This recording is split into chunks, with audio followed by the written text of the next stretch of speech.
trying to be a supervillain? Do you want the whole world under your control? If so, you have come to the right video. Let us join hands and become the greatest villains of all time. Booyah! What the hell? Since manipulation is always seen as a negative word, let us just reframe the question. Can we change ourselves in such a way that we are easily accepted in the society?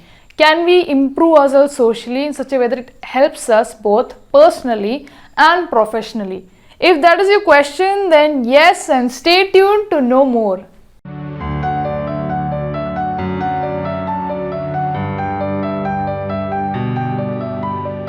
Hello again, my name is Varsha and I am a psychology graduate and enthusiast who is extremely passionate about understanding the human behavior. So the question is, can we manipulate someone using NLP? Well, yes we can. But if you have any kind of ill intentions, then definitely you will be in trouble, and I have zero intentions to save you, so I prefer you not doing that. And about manipulators, whether they know NLP or if they don't know NLP, they'll definitely continue doing that. But by learning NLP, what happens is that you can save yourself or tackle these manipulators. Communication is a key part when it comes to establishing any relationship. So instead of making you a manipulator, my intention over here is to make you better communicators. So when we talk about communication, what is the first thing that comes into your mind? First impression, right? Yeah, you can look amazing and impress the person, but that will last only for a few seconds if you do not have the ability to create a rapport. What is a rapport? It is a close and harmonious relationship with another person where you understand each other pretty well. You must have heard people say things like, "It feels like I have known you for ages. I cannot believe we're talking away for the first time." Well, I'm sorry to break your bubble, but this other person is not someone from your past life, but you only managed to create a good rapport with this person. When we feel rapport, what happens is that we start finding similarities with the other person, and we often like people who are similar to us, right? You might definitely want to build a rapport with someone if you want that someone to do something for you. NLP actually has many techniques that ensures that you can build a rapport with someone very easily. For instance, you might have noticed a situation where you and your friends are hanging around at a restaurant. And while you're at a deep discussion, what happens is that both of you reach for the glass of water at the same time. This is something that happens unconsciously when you're at a state of deep rapport. But this is also something that you can do consciously, and this process is called matching and mirroring. That is the best way, that is one of the best ways in which you can establish a rapport, by mimicking their body language or their posture, their facial expressions, etc.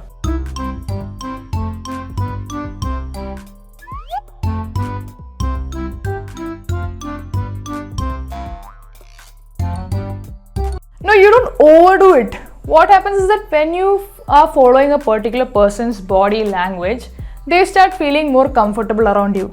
This is because when your body language is similar to their body language, they kind of feel a kind of familiarity with you, and this happens in an unconscious level. There is also something called cross mirroring. For example, if the other person is constantly moving their legs like restless leg syndrome, you cannot copy that because that will definitely be obvious. So what you do is you try to do something else that matches the same rhythm. For example, tapping your fingers in the same rhythm. You can also try to match their breathing rate.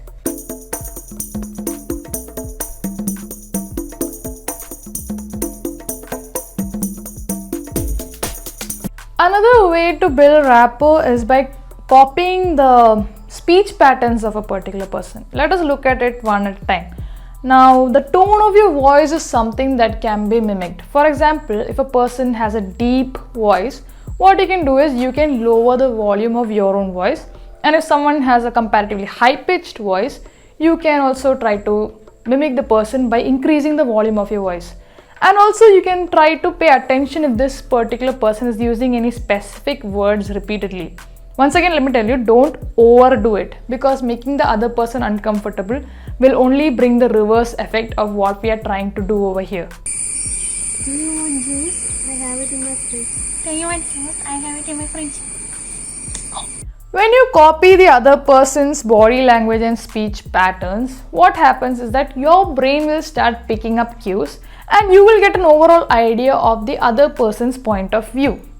Rapport building is a two-way thing. It is not that only they feel empathetic and attached towards you, but you also start to have the similar feelings towards them. The next point that I would like to mention is that when you are trying to establish a rapport with someone, try to find the similarities with that person. I did mention this point earlier, but that is something that happens unconsciously. What I'm asking you over here is to consciously find similarities with the other person. This is something that people in sales are taught to do. You might have found people in sales asking you a lot of questions so that they can find a connection between you and them and then go forward with their particular scheme. Opposites do attract, but that happens in magnets. When it comes to people, similarities is what matters. And definitely imagine being stuck with someone that you cannot relate with at all. That's like torture. When you find similarities with the other person and talk about it, be careful, because in case if you overdo this particular point, you will seem like an extremely needy person and you will chase the other person away. When you're trying to establish a rapport, try to be as subtle as possible and make sure that your timing is correct. Because in case your timing is off, the chances of you offending the other person is very high. Also remember that to build a rapport, you need not agree and accept to every single thing that the other person says, but try to maintain a non-judgmental attitude and try to understand the other person's point of view. Now, going back to the question, can you manipulate someone using NLP? You can only if you are a heartless person. Let's start the League of Villains. The whole purpose of rapport building is to bring a mutual harmony and not to be self-centered. If your rapport building is going well, you would definitely want to interact with this particular person further, right? This brings mutual benefits for both the parties. When you learn to understand the other person's point of view, that is when you would have succeeded in building a rapport. Once your rapport has been established, you can go ahead and talk about inner feelings and desires to the other person. They will feel like they know you and you will also feel like you know them pretty well. You can also go ahead and compliment them at this particular point, but do it only if you feel like. Don't go ahead and throw heartless compliments to the other person.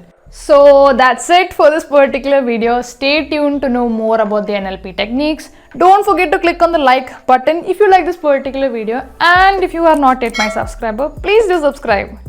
Leave a comment below if you want to ask anything about this video, or if you want to talk about this particular video, or if you want to join my League of Villains.